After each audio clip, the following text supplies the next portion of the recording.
Thank you, everybody, for coming to the Aaron Torres Podcast YouTube page. If you could do me a quick favor, see that little subscribe button at the bottom of your screen? Go ahead, click that subscribe button.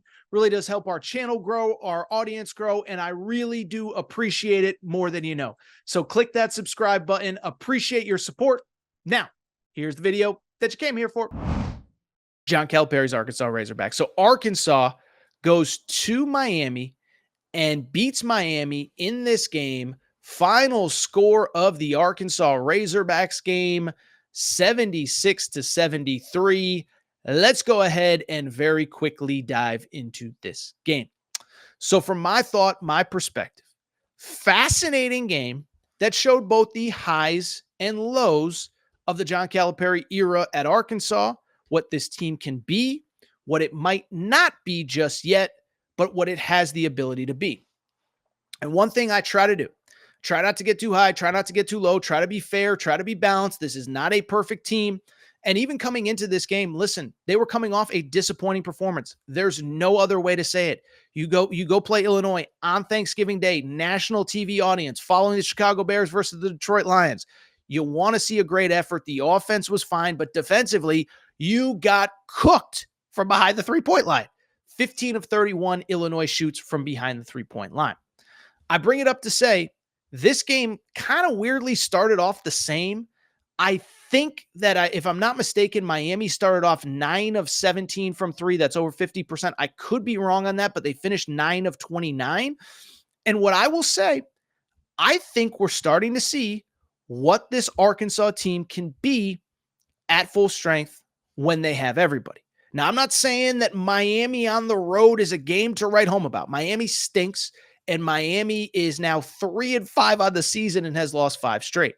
But this was a game coming in. You knew you could not lose. But here's the other thing. You win this game, but more importantly, you're finally starting to get healthy and you're finally starting to see what this roster looks like at full strength. And at full strength, it's pretty good. This is basically the first time all year that Jonas Aidoo, the transfer from Tennessee, has played meaningful minutes. He's been banged up. He's been injured. He comes into this game, plays 12 minutes. And listen, I know he didn't play a ton, but you could tell right away the impact that he has on the defensive side of the court. All those pick and rolls where, you know, the big man comes out and he shut it down pretty early on. And then I thought played pretty well in his limited minutes. So Jonas Aidoo is playing. Now you get to put Big Z and Trevin Brazil off the bench. Big Z was awesome again in this game. He finishes 3 of 4 from beyond the three-point line, 11 total points, 2 blocks. He had a couple really big blocks late. And I'm just telling you, you're starting to see what this team can look like. Listen, I was high on this team coming into the year because I knew the individual talent. And the big question is, could you put it all together? And so I'm not going to sit here and sell that this is a program-changing win and it's going to be the best win that's ever been recorded in the history of college basketball. But think about that game on Tuesday night. I thought it was DJ Wagner's best game as an Arkansas Razorback. Maybe, I don't want to say his best game as a college basketball player, but pretty darn close. 14 points, 6 of 12 from the field, 5 assists, 2 steals. I thought he was the guy early on when Arkansas was struggling that, in my opinion, really showed a lot and really did a lot for this team and for this program. So DJ Wagner is playing very well. He played his best game. Listen, Nelly Davis, it's been up and down, but Nelly Davis, to his credit, hit a couple big shots when they needed them. 12 points, 3 of 6 shooting from 3. Remember, this was a guy that shot 41% last year from beyond the three-point arc. He's now up to 35% after he was at about 25% a few weeks ago.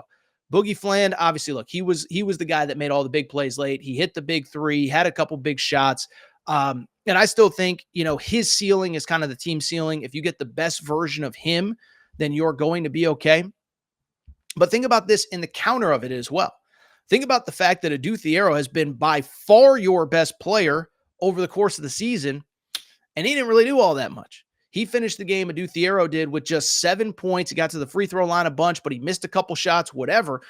But I just bring it up because, listen, I know that it's Calipari.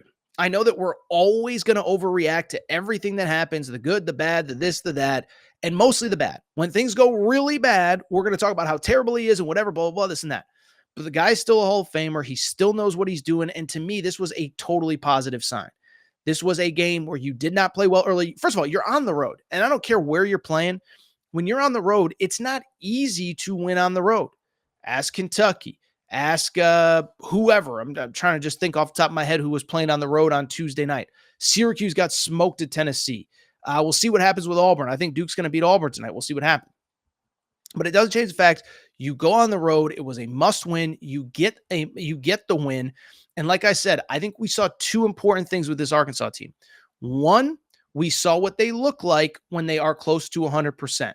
Finally have Jonas Adu playing meaningful minutes. Changes how you have to use Big Z. You don't have to play Big Z 36, 37 minutes a game.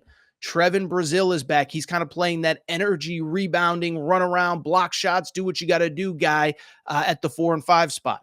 Again, DJ Wagner, in my opinion, played his best game. By the way, you saw what that backcourt looks like when all three guys are playing well. DJ Wagner, Boogie Fland, and John L. Davis.